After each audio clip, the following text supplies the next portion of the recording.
Can you explain what immunosenescence and why is it the key to health span?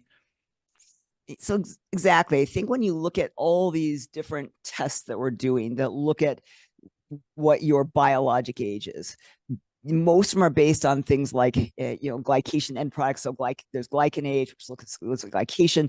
You've got looking at altered methylation patterns that go on with aging.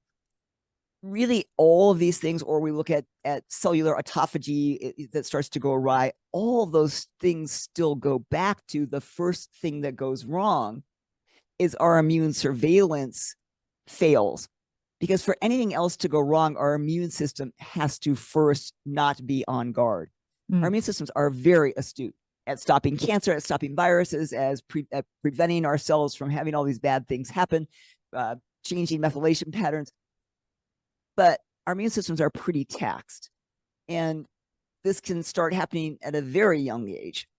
Because especially now, we have too many insults. Yeah. So our immune system can only take in so much.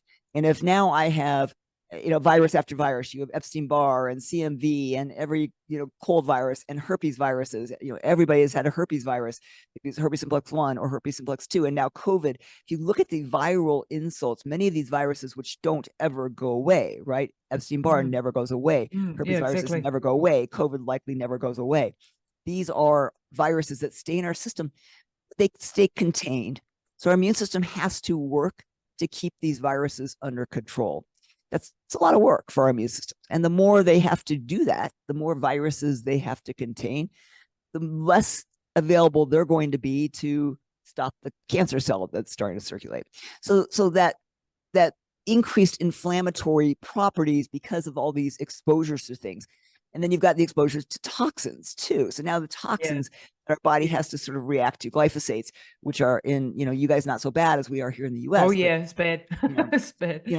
Which are certainly, everywhere. And since unfortunately chemicals are sprayed on, even organic foods get affected by chemicals because of rainwater wash down.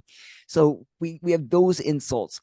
And the next thing that happens, unfortunately, so that's all part of the immune senescence. But what else besides all the insults that now our immune system feels like, I'm getting overwhelmed here. But what else overwhelms our immune system? Well, partly it's just age in general. So remember, when we're young, we have a really nice built-in army, and that's our thymus gland. So our thymus gland is what's educating. It's a giant gland in our chest. If you do an X-ray of a baby, they have this mass in their chest. It looks like a huge tumor in their chest. It's a big mass in their chest. That's their thymus gland. It's giant. And it's educating all the immune system what to do, to attack this, don't attack this. So don't attack self. Attack self. I have autoimmune disease. My goal is to attack the cancer cells that are circulating, or the viruses that are there, make antibodies. So the thymus gland keeps our immune systems really hardy. It actually starts to turn into a more fatty infiltrate at about puberty. So very young. Yeah, really young. So really at puberty, you're at your best. It starts to decline. By the time you're in your 60s like me, now you don't have really much thymic function at all. It is just a little fatty nodule that's not really doing anything. So now I've lost a large regulator of my immune system. So it's much easier as we get older, and we don't have that thymic function, for our immune systems to get confused. Now they start reacting to all these viruses or vaccines, and they start getting confused and start attacking me. And hence we're seeing a rash of autoimmune disease, be that we're seeing arthritises or lupus diseases, or a host that we probably can't even put a name to, but the body attacking itself. And so we know that if we have this taxed immune system and now we have lots of things to retrain it, that's going to be dysfunction. And then the other big piece that happens is, remember that one of the biggest players in our immune system is what? Our gut, right? Yep. So if we look at what happens, so the gut is actually 70 to 80% of our immune system. So it's huge. It is the largest organ of your immune system, much more than your thymus gland, much more than your bone marrow. It is the largest organ of your immune system. But our gut is pretty, it's pretty as well by a lot of things, right? Yeah. So again, we get exposed to bad foods, we get exposed to chemicals, we get given antibiotics, which are pretty hard to never get an antibiotic, right? You know, and you antibiotics have saved lives. I'm not going to say you don't need antibiotics. You've got chemotherapeutic agents, you have antibiotics, you have a lot of other medications, you know, including some of the antihypertensive, anti-epileptic drugs that affect gut health. So now, once I've affected gut health, what happens? Well, I've disturbed this well-balanced microbiome, and that well-balanced microbiome is one of the things that's controlling the integrity of the gut. So now I've got that leaky gut, right? Now I don't have good tight junctions in the gut. So now any pathogens that do get in are exposed much more than they should be to our blood and our immune systems. So now our immune systems, things that wouldn't even be exposed to it if I had nice tight junctions in my gut. So basically, the gut is going to be probably above all these other things at trying to fix the immune system.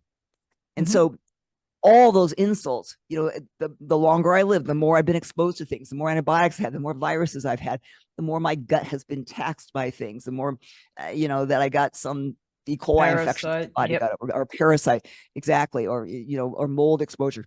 So when you look at inflammaging or immune aging, that can happen even at a young age. Yeah, I see 20-year-olds, right, who have really bad immune systems because, you know, they're already starting to decline in immune function, and maybe they got 3 different viruses in a row, and then they got mold exposure. So that, don't think of immune aging as just an old person disease. That doesn't happen just like when you turn 50, all of a sudden your immune system starts aging.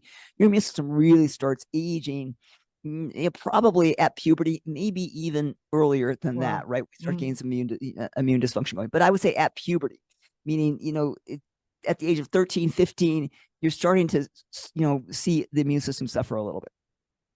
You know, so I think that the hard thing here is we really can't, you know, how do we address this? Because people look at all these different tests and they say, okay, we can do this to help the liver, and I can do this to help my brain, and I can do this to, you know, so we give GLP-1 agonists because they're really good for the brain and they're really good for the heart. And we, you know, and we're all taking these host of supplements that are supporting my kidney function and my liver function, all those things. And I don't think we're doing a very good job as physicians or as just people at changing the one thing that we really need to pay more attention to. And that's the gut. And I know we're paying a lot more attention to the gut. People are all talking about the gut microbiome. So what are people doing? Well, they're throwing a bunch of probiotics into the mix. The problem with probiotics is they really aren't fixing anything. You know, if I have a leaky gut and an unhealthy gut environment, those probiotics don't even survive, honestly. You know, you're better off taking prebiotics, which are sort of feeding the good bacteria and trying to recreate a good environment, trying to create a good environment. But now, how do we repair the damaged tight junctions? How do we make this gut integrity the way it was when I was young? There's not a lot of ways to do that. And we're going to talk about, you know, maybe we've stumbled on a way to do that. Yeah. That would be, you know, really important. You know, there's a Dr. David Furman, who I think you've talked to or are going to talk to, who runs a project out of Buck Institute called the 1000 Immunome Project. And they actually have developed this age test called iAge. It's for inflammatory age, but it really is also immune age. And what they really are saying is that every disease in the book does come back down to immune age. And I don't see that, you know, that people are focusing on that, you know, where they should. I don't think that whole process is I think it's being ignored a lot. And I think largely because we don't exactly know what to do, except trying to tell people, yes, eat a high fiber diet, eat fermented foods, you know, exercise, all those good things. Those are probably still not going to replace a lot of the pieces. I can't give you a new thymus gland. I can't all of a sudden make your tight junctions all better in your gut after they've been injured a whole bunch. So I think that you have to sort of look at even young people probably need to be focusing a little bit more on that, because that's what's starting your decline. Absolutely. Yeah.